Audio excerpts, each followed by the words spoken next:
The Prometheus Initiative. Episode 2, The Courier. 2 weeks had passed since the incident at Demeter, 2 weeks of rigorous by-the-book systems testing that did little to quell the quiet tension that now hummed beneath the surface of the Prometheus's daily routine. The ship was a magnificent instrument of power adrift in a sea of uneventful procedure, and for its young, brilliant crew, the downtime was a strange and unfamiliar territory. In a cavernous simulation room, the projected canopy of a Starhawk fighter shimmered around Lieutenant Colonel Kaylin Reed. She gritted her teeth, her knuckles white on the flight stick as she pushed the simulated craft through an impossible high G-turn inside a holographic asteroid field. Red proximity warnings flashed across her HUD. An automated voice droned, "Hull integrity at 12%. Evasive maneuvers recommended." "Shut up," Reed growled, a bead of sweat tracing a line down her temple as she expertly threaded the fighter between two massive tumbling rocks. "Don't you dare redline on me now." For Kaylin Reed, peace was an enemy, a stillness to be fought with adrenaline and the ragged edge of a ship's performance envelope. Elsewhere in the ship's mess hall, a very different kind of battle was being waged. Captain Alara Vess and Lieutenant Kenji Tanaka sat opposite each other, a half-finished meal between them. "But the foundational grammar is identical," Vess argued, gesturing emphatically with her fork. "If a species develops in a methane-based ecosystem, their linguistic expression of to breathe would be functionally the same as our word for to eat. It's a consumption of external resources for metabolic survival." Tanaka offered a small, patient smile, taking a slow sip of his tea. "The grammar may be similar, but the intent is different. One is a passive, unconscious act. The other is a deliberate, conscious one. It is the difference between being and doing. The Xyler matrix would misinterpret that as a philosophical, not a biological distinction, which could lead to a catastrophic misunderstanding." Vess opened her mouth to counter, a playful fire in her eyes, but was interrupted by the ship-wide chime. A disembodied voice echoed through the mess hall. "Colonel Castillo-Garcia to the ready room." The face of Admiral Cynthia Ramses filled the main monitor. The starfield in the window behind Alex was a new, uncharted patch of space. "I've reviewed your final after-action logs, Alex," Ramses said. "The official story is that one of their own patrol vessels responded. As far as the galaxy is concerned, the Prometheus is still just a prototype running engineering trials. We'd like to keep it that way." "I should have found another way," Alex replied, the words a familiar echo. "You made a command decision based on the data available," Ramses countered. "I seem to recall a certain plasma cannon test in the asteroid belt that nearly vaporized a 3-kilometer rock because the power transfer was 500% higher than projected." A look of knowing remembrance crossed the colonel's face. "The engineers called that one an unplanned success." "And this was one too," Ramses affirmed. "You and your crew performed exceptionally. Now get back to your shakedown, test the ship, test the systems. And Alex, be careful. The galaxy is bigger than our simulations." She gave a curt, respectful nod. "Ramsey's out."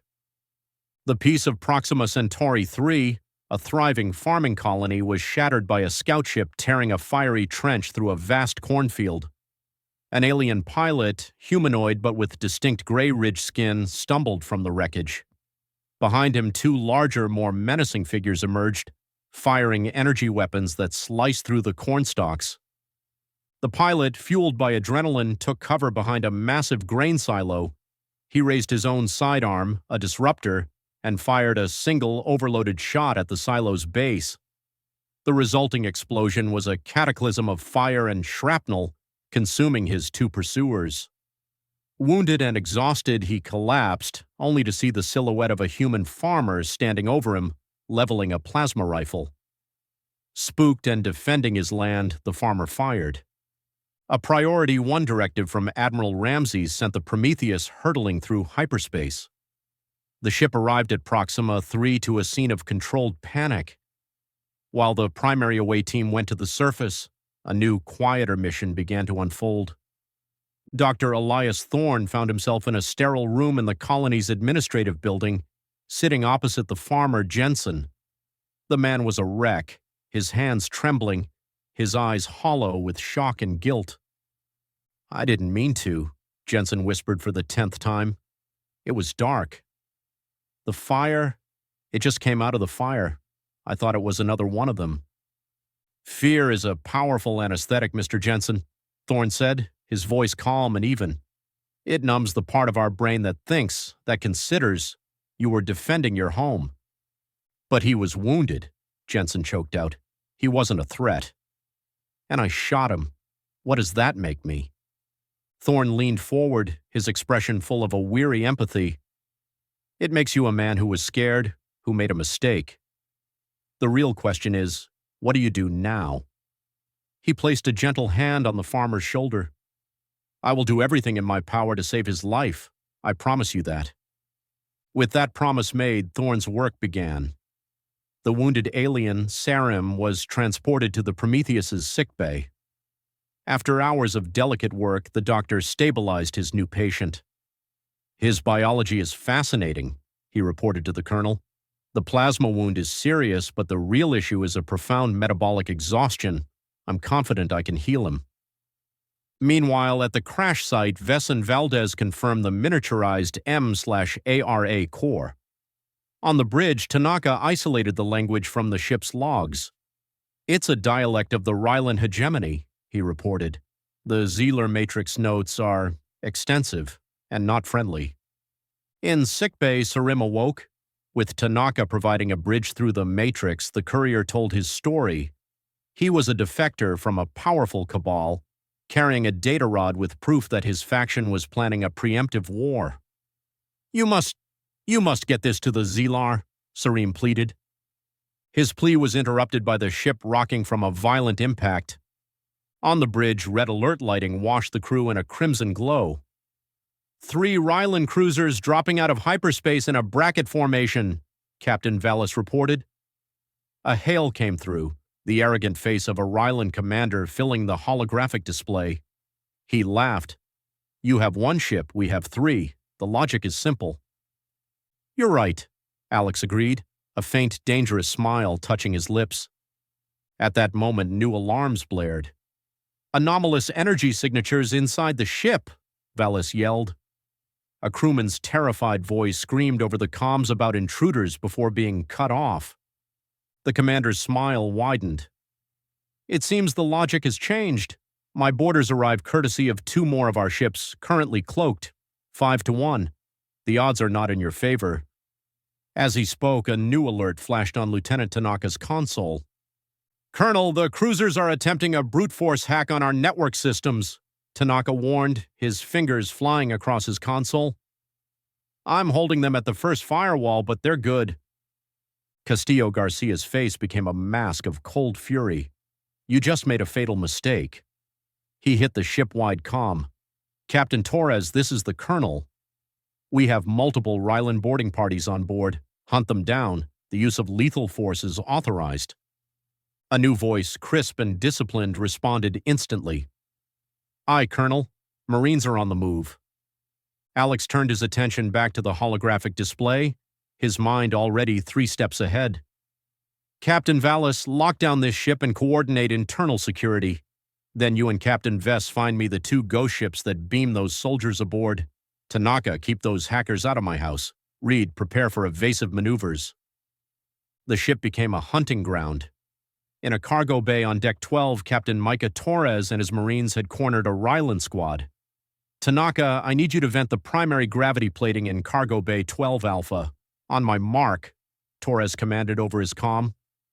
A moment later, under his command, the gravity plating shut down. The massive cargo containers and the Rylans behind them were sent tumbling helplessly in 0G, becoming easy targets for his mag-locked Marines. On Deck 20, another Rylan team was trying to slice through a reinforced bulkhead into engineering. They were met not with plasma fire, but with a sudden, blindingly bright electrical arc that erupted from a hastily rerouted power conduit. Inside, Lieutenant Colonel Valdez stood over the smoking junction box. "The engine room is a fortress," she said grimly. "Let's remind them why." Back on the bridge, Vess found the 2 cloaked ships. Reed, with a confident, "Our gravity drive can put us right where we need to be," executed a stunning maneuver, flying the massive dreadnought over the top of the Rylan flagship. This gave Vallis a perfect firing solution. 2 quick pulse shots from the main plasma beam cannons crippled both stealth ships. Then 3 sustained beams lanced out, disabling the main weapon emitters on the 3 stunned Rylan cruisers. At the same moment, Captain Torres's final report came in. "All hostile contacts neutralized, Colonel." "Ship is secure." The ready room was dark, the only light coming from the soft glow of a monitor and the brilliant swirling nebula visible in the large window behind the colonel's desk. Alejandro Castillo-Garcia sat at his desk, his 2-piece duty uniform looking worn after the long day. He felt the bone-deep weariness of a soldier after a battle won, but his mind was sharp, his focus absolute. He leaned forward and spoke, his voice low and steady, recording his official entry.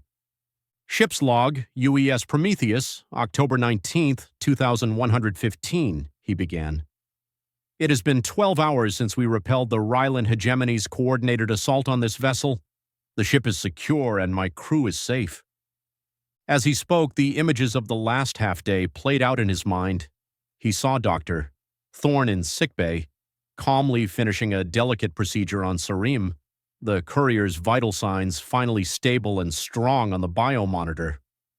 The data rod Sarim had carried was now light years away, transmitted through a secure channel to the Xylar High Council. A war had been prevented before it ever began, a clear, unambiguous victory. He pictured the brig, where 24 Rylan soldiers, the survivors of the boarding parties and the crippled assault ships, now sat in silent, defiant captivity. "We are currently holding position here at Proxima Centauri," his recorded voice continued, "awaiting the arrival of a UEC transport and a specialized intelligence team to take custody of the prisoners." He remembered the report from Lieutenant Colonel Valdez, her engineering teams already hard at work repairing the scorch marks and electrical damage from the internal firefights. Her voice had held a note of grim satisfaction, the pride of an engineer whose fortress had held. "My crew," he continued, a deep sense of pride welling in his chest, "they performed beyond all expectations. From the engineers who turned their home into a fortress, to the Marines who hunted predators in our own corridors, to the officers on my bridge who stared down a superior force and did not blink. Today they were not students, they were veterans." He leaned back in his chair, looking away from the monitor and out the window at the vast star-strewn canvas of space. "But our victory has come at a cost," he recorded, the words feeling heavy in the quiet room. In a final coded message, Admiral Ramses informed me of the consequences. "The Rylans now know of us. They know we have a ship that can hit harder, jump faster, and outmaneuver their best fleets. They are calling the Prometheus the ghost ship." The weight of that new designation, of that new reality, settled on his shoulders. "We came out here to explore, to test a new ship, but we've made a powerful clandestine enemy. We have become a legend before we even have a legacy. And now I must wonder, what will that legend cost us? He concluded the log entry and the monitor went dark. Once the authorities arrive and our guests are gone, we will resume our shakedown. But things are different now. We are no longer just exploring the unknown, we are being hunted by it. The room was plunged into darkness, leaving only the silhouette of the colonel against the endless silent stars.